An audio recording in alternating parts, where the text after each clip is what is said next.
Halo semuanya, perkenalkan nama saya Yuka Subeka Sotiawati. Saya mahasiswi Universitas Budi Dharma. Saat ini saya sedang melakukan penelitian di perusahaan PT APP Intimedia. Penelitian saya berjudul Analisis dan Perancangan Sistem Pendukung Keputusan Penilaian Kinerja Karyawan untuk Kenaikan Gaji menggunakan metode TOPSIS.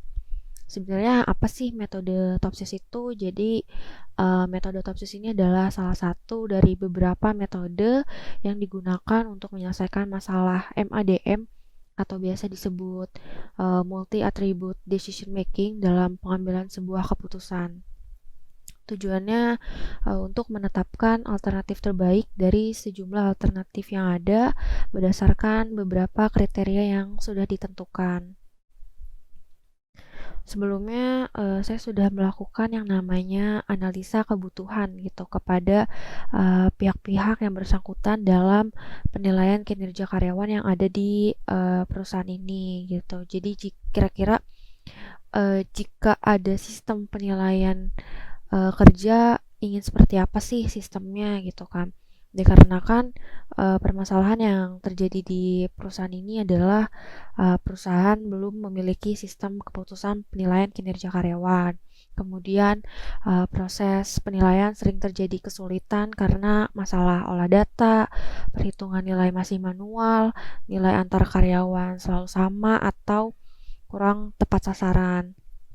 Kemudian dari analisa kebutuhan yang sudah saya kumpulkan, kemudian saya rangkum, lalu saya implementasikan ke dalam sistem yang saya rancang di sini gitu. Jadi besar harapan saya Bapak Ibu bisa mencoba program yang sudah saya rancang, kemudian dapat memberikan feedback pada kuesioner yang sudah saya buat terkait penggunaan aplikasi yang dirancang ini.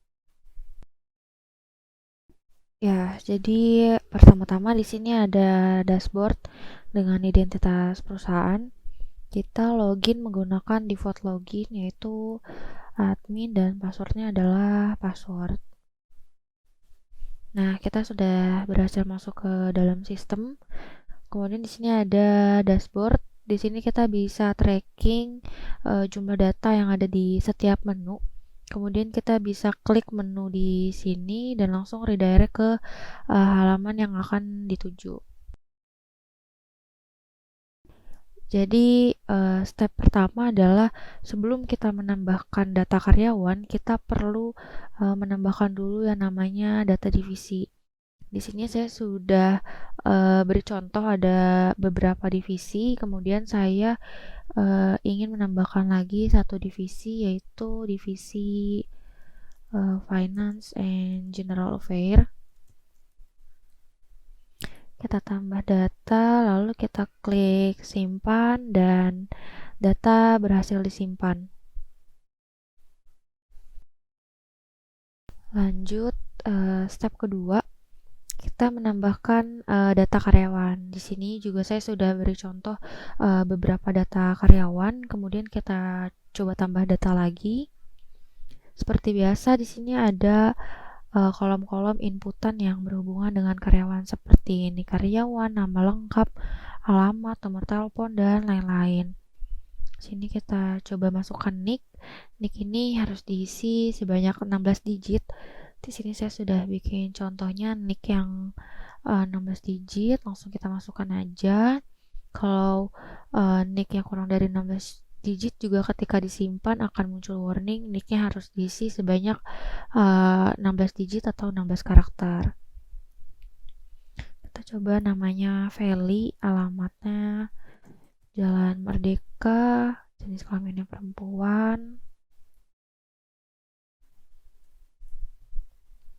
jabatannya staff payroll. Kemudian divisinya adalah divisi finance yang sudah kita tambahkan tadi di awal. Salary-nya kita masukkan 6 juta. Jika sudah, klik simpan, lalu datanya sudah muncul.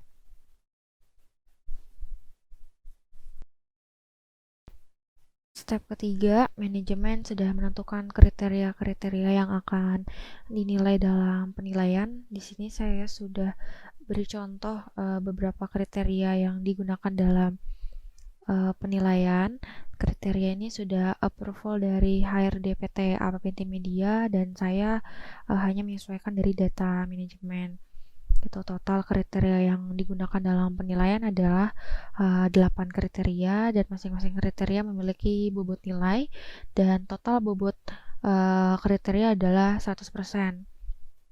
Jadi di sini baru ada 7 kriteria dan saya tambah satu lagi karena total kriterianya ada 8.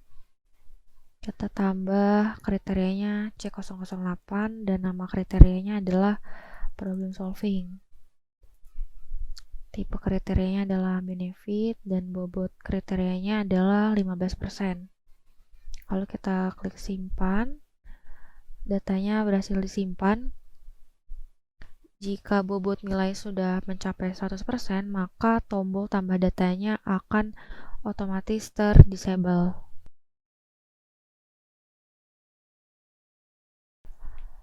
Step keempat adalah setelah kita menentukan kriteria-kriteria tadi, kita perlu menentukan yang namanya indikator dari masing-masing kriteria.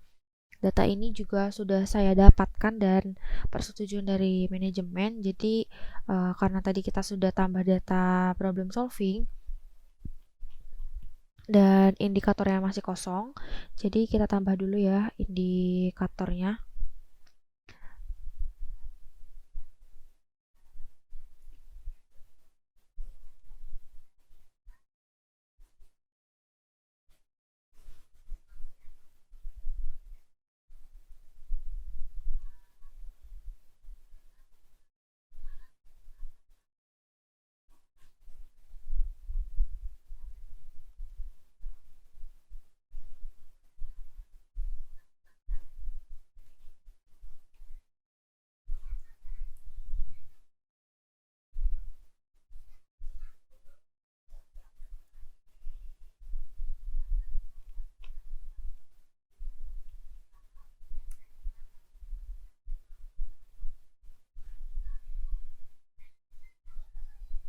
Nah, di sini kita menggunakan skala Likert yaitu 1 sampai 5 di mana masing-masing skala ini memiliki nilai indikator yang berbeda-beda gitu yang sudah ditentukan oleh manajemen gitu kan.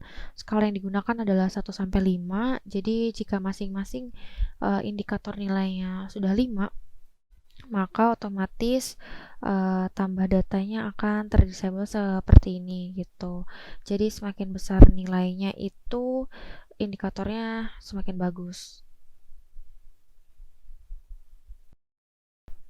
Step kelima adalah kita memilih nama-nama karyawan yang akan dinilai gitu.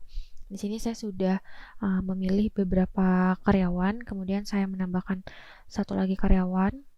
Kita tambah data. Jadi kita pilih dulu nih divisinya itu apa. Lalu nama karyawannya siapa. Dia akan muncul berdasarkan nama divisi yang kita tambahkan di data karyawan tadi gitu. Kita coba tambah Feli. Kita simpan dan Feli berhasil ditambahkan di data alternatif.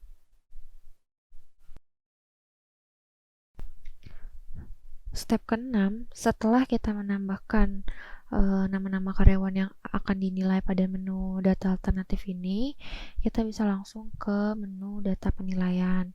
Kita melakukan penilaian berdasarkan kinerja karyawan tersebut gitu. Di sini saya sudah menilai beberapa karyawan gitu ya sebagai contoh saja. Karena di sini tadi kita baru menambahkan Feli, jadi kita langsung aja menilai Feli itu. Kita klik input, lalu bakal muncul beberapa pilihan. Jadi silakan dipilih seperti apa penilaiannya gitu.